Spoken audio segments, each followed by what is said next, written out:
What is the only commodity that we have that we can't ever attain more of? Our time. This is why so many things in our life compete for it. 4,717,440. That's roughly how many minutes we've tolerated in school with worrying about homework in order to sit on the stage tonight. As we kiss these days goodbye, I want you to remember your 5th grade year and how much fun it was. Do you remember all the deep school lunch conversations we had and how many times you won and lost tag on the playground and all your records on the cool math games? Odds are you don't. The biggest significance of our 5th grade year was its role as a stepping stone towards this moment. The same can be said about 8th grade. You may remember more of your 8th grade year today, but in a few years, those memories, except for the Snapchat ones, will fade out of existence. Again, the most important part of that year was what we accomplished by getting to high school. As we leave here today, I hope you all can reminisce on the old memories, perhaps with the exception of quarantine, and enjoy the ones from this year. Quarantine was a very bizarre period in most of our lives, but I did have one big lesson I learned, and as a result, it's the inspiration for this speech. COVID hit towards the end of our freshman year, and I remember the moment I got the news that school would be closed for at least the next few weeks. My mom walked into the living room as I was lounging with my siblings, watching some TV. And the second she told us that school was going to be canceled, I was jumping down on the couch, absolutely overjoyed. In the months afterward, most of what I remember from that time is video games for 10 hours a day, mixed with some crash course videos for Mr. Life SD, and those terrible Zoom meetings. For all that work and play, as I'm here tonight, almost all of it is forgotten. All the video game progress is now meaningless, but by doing my work and putting in a little time to do what needed to be done, I'm able to stand here today as Salutatorian. Fast forward to today, the day we never thought would arrive.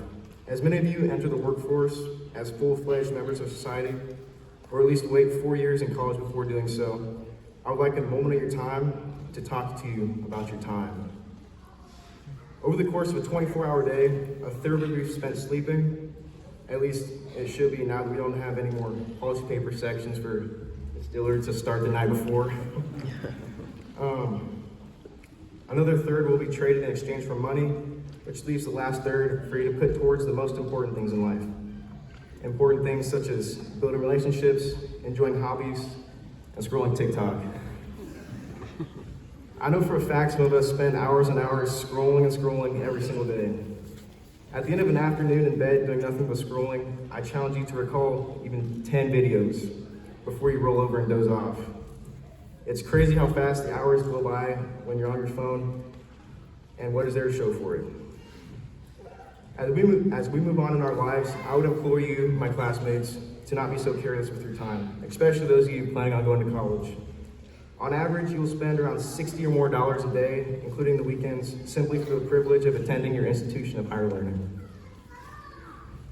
The next time you see them, ask your parents and grandparents how fast their lives went by. I asked my mom about this recently, and she told me she still feels like a kid when she looks in the mirror, only to be surprised that she's in her 20s. The funny thing is that my mother and her generation lived their lives to the absolute fullest without the ability to waste time by the means of a scrolling apparatus like TikTok. I really wonder how fast our lives will pass when we can accidentally open an app, blink like 4 times, and lose an hour of the day. Let's face it, most of us will not be rich and afford the luxury of not having to work. This means time down the drain for the demands of work, time down the drain for sleep, and time down the drain for other responsibilities, which are only going to pile up as we get older. Why would we allow out of that tiny sliver of our life that we have to ourselves, that precious time, to be pillaged by our phones? I don't know about you, but that does not sound like the way to thoroughly enjoy life. While describing the brevity of life, James 4:14 says, "You are just a vapor that appears for a little while and then vanishes away."